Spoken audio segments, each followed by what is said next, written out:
సమర్థ సద్గురు సాయినాథ్ మహారాజ్కి జై. మన సాయి భక్తులందరికీ కూడా నమస్తే అండి. అందరూ ఎలా ఉన్నారు, ఏం చేస్తున్నారు? ఈరోజు వీడియోలోకి వెళ్లే ముందు బాబా గారి ఆశీస్సులు మీ అందరికీ దొరకాలని మనస్ఫూర్తిగా కోరుకుంటున్నాను.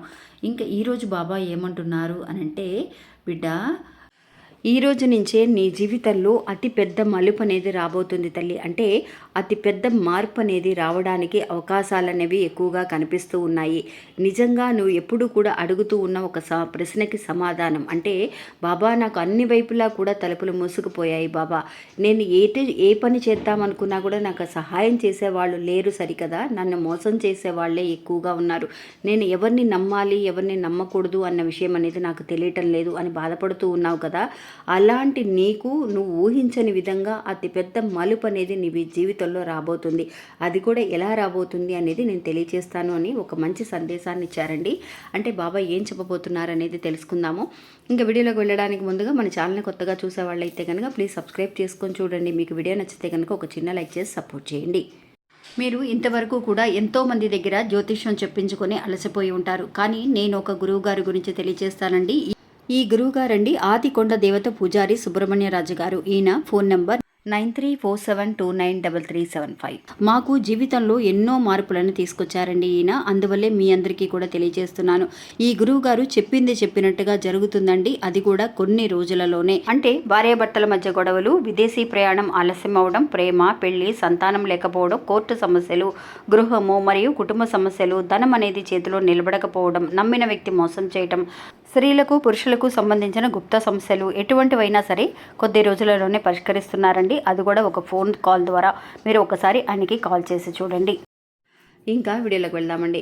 ఎప్పుడు కూడా అండి మనం అనుకుంటూ ఉంటాం, బాబా మీరు ఇలాగే చెబుతున్నారు బాబా, నా జీవితంలో మార్పే రావడం లేదు బాబా, మీరు నాకు సహాయం చేస్తారని, అనుకున్న సమయానికి వచ్చి ఆదుకుంటారని 1000 కళ్ళతో ఎదురు చూస్తూ ఉన్నాను బాబా అని చెప్పి అనుకున్న పనులు జరగలేదని బాధపడుతూ విచారంగా కూర్చున్న వాళ్ళు కూడా ఎంతోమంది ఉన్నారండి. మనందరికీ తెలుసు, చాలామంది జీవితాల్లో జరిగే ఒక నిరుత్సాహమైన కొన్ని విషయాలు ఉంటాయి. అలా జరగనప్పుడు మనకి ఒక విరక్తి అనేది వచ్చేస్తుంది. ఇంకా జీవితంలో మళ్ళీ కూడా నాకు మంచి రోజులు వస్తాయా, అసలు జీవితం అనేది మారుతుందా అన్న ఆలోచన కూడా మనందరికీ వస్తుందండి.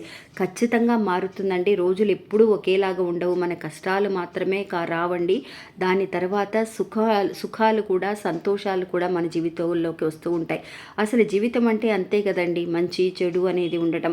సమస్యల తర్వాత అంటే కష్టాల తర్వాత సంతోషం రావడం అనేది మామూలుగా ఈ ప్రపంచానికి ఉన్న రహస్యం అండి. అంటే మన జీవిత రహస్యం అని కూడా చెప్పవచ్చు. అలాంటప్పుడు మనం కష్టాలను మాత్రమే చూసి అలసిపోయినప్పుడు ఖచ్చితంగా ఒక సంతోషం వస్తుంది అని ఎందుకు ఎదురు చూడలేకపోతున్నాం, ఎందుకు నిరుత్సాహపడుతున్నాం అనంటే, మనం అనుకున్న పనులు అనుకున్నప్పుడే వెంటనే జరిగిపోవాలని ఎదురు చూస్తూ ఉంటామండి. అది మంచో చెడో మనకి తెలియదు. మనం అనుకున్న ఒక ప్లాన్ వేసుకుంటాం. మన జీవితంలో పలానా చోటు నుంచి నాకు ఒక డబ్బు వస్తే ఈ డబ్బుతో నేను ఈ వస్తువు కొనుక్కోవాలి, ఆ వస్తువు అమ్ముడు పోతేనే కదా మనం కొనాలి. మనం ఏదైనా ఒక ల్యాండ్ అమ్మాలనుకుంటున్నామండి, అది అమ్మితేనే డబ్బు వస్తేనే కదా మనం వేరే ఏదైనా అమ్మేసి పిల్లలు పెళ్లి చేయడమో, లేదంటే కనుక వేరే ఏదైనా వస్తువు కొనాలి అని అన్నా, కొంచెం బంగారం కొనుక్కోవాలి అని అన్నా, ఏదైనా మనం ప్లాన్ వేసుకుంటాం. అది అనుకున్న ప్రకారం జరగదు. అప్పుడు మనం వేసుకున్న విషయం జరగనప్పుడు మనం ఏమనుకుంటూ ఉంటాం, అయ్యో ఏంటా ఇది ఇలా లేట్ అయిపోతుంది, ఇది మంచి విషయమే కదా బాబా, ఎవ్వరూ ఇల్లు కొనడానికి రావడం లేదు బాబా, టైం ఏమో అయిపోతుంది, కొన్ని సంవత్సరాల తరబడి వెయిట్ చేస్తున్నాను అని అనుకున్న ఒక భక్తురాలికండి బాబా చూపించిన అద్భుతం అండి.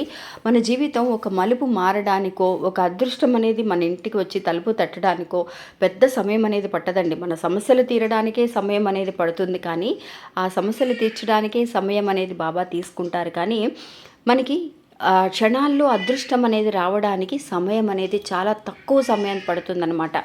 అందువల్ల అలాంటి ఒక మంచి సమయం వచ్చిన తర్వాత మన జీవితం అనేది ఎలా మారుతుందో కూడా మనం ఊహించలేనంతగా ఉంటుంది అన్న విషయం అనేది మన పెద్దవాళ్ళు మనకు చెబుతూ ఉంటారు. బాబా కూడా మనకి ఎన్నో రకాలుగా తెలియజేస్తున్నారు. తల్లి నువ్వు అధైర్యపడకు, నీతోనే నేనున్నాను, నీ సమస్యలకి నీకు సహాయం చేయడానికే నేను ఎదురు చూస్తున్నానని మనకి ఎన్నిసార్లు బాబా మనకి సపోర్ట్ చేస్తూ ఉన్నా కూడా ఒక్కొక్కసారి అధైర్యపడుతూ ఉన్నప్పుడు ఏమనిపిస్తుంది, ఏంటా ఈ జీవితం అని, ఆ జీవితాన్ని ముగించుకోవాలి, ఇంకా జీవితాన్ని బతకడానికి కూడా నాకు ఇష్టం లేదు బాబా అని అనుకునే వాళ్ళు కూడా చాలామంది ఉంటారండి. అలా అనుకున్న ఒక భక్తురాలండి, తనకి చాలా కొంచెం స్థలం అనేది మాత్రమే ఉందండి, ఒక భూమి అనేది తనకి ఉందన్నమాట. ఆ భూమిని అమ్మేసి తన కూతురు పెళ్ళి అనేది తను చేయాలని అనుకుంటుంది. అలాంటప్పుడు ఆ భూమి అమ్ముడే పోవట్లేదండి. అసలు ఎంత రేట్ వచ్చినా సరే వచ్చేవాళ్ళు ఎంత రేట్ వచ్చినా సరే ఇచ్చేద్దాంలే అని అనుకుంటున్నారు. వచ్చేవాళ్ళు చాలా తక్కువగా అడుగుతున్నారు ఇంకా. సరే తిను వచ్చినంత వరకు చాలులే అని అన్నట్టుగా సరే ఎంతైనా ఇచ్చేద్దాంలే అని అనుకుందండి. కానీ ఆ భూమి అనేది పోకపోవడానికి కారణం అనేది ఉందండి. ఆ కారణం ఏంటో మనకు తెలియదు కదా! మన జాతకం ఏదో బాగోలేదు, మన సమయం ఏదో బాగోలేదు, మనం చాలా దురదృష్టవంతులం అని అనుకుంటూ ఉంటాం. అందుకని బాబా మనల్ని అలా చూస్తూ వదిలేయరండి. ఆ టైంలోనే ఒక వ్యక్తి వచ్చాడనమాట తన భూమిని కొనడానికి. అప్పుడు తనకి అనిపించింది అది కూడా సంవత్సరం అయిపోయింది, 2 ఏళ్ళు అయిపోయింది, ఇంకా ఆ భూమి అమ్ముడే పోదు అని అనుకున్నప్పుడు, చాలా నిరాశలో ఉన్నప్పుడు బాబా తన జీవితంలోకి ఒక కొత్త వెలుగును తీసుకొచ్చినట్టుగా ఆ భూమిని కొనడానికి ఒక వ్యక్తి ఇల్లు వెతుక్కుంటూ వచ్చాడండి. వచ్చి పలానా చోట ఇలా భూమి అనేది కొనడానికి వచ్చామమ్మా, మేము ఈ చోటులో ఒక ఫ్యాక్టరీ అనేది కట్టాలని అనుకుంటున్నాము, మీ భూమి అనేది మీ చోటు అనేది మాకు కావాలి అని చెప్పి వాళ్ళంతటా వాళ్ళే అడుగుతారనమాట. అడిగినప్పుడు తనకి ఏం చేయాలో అర్థం కాదండి.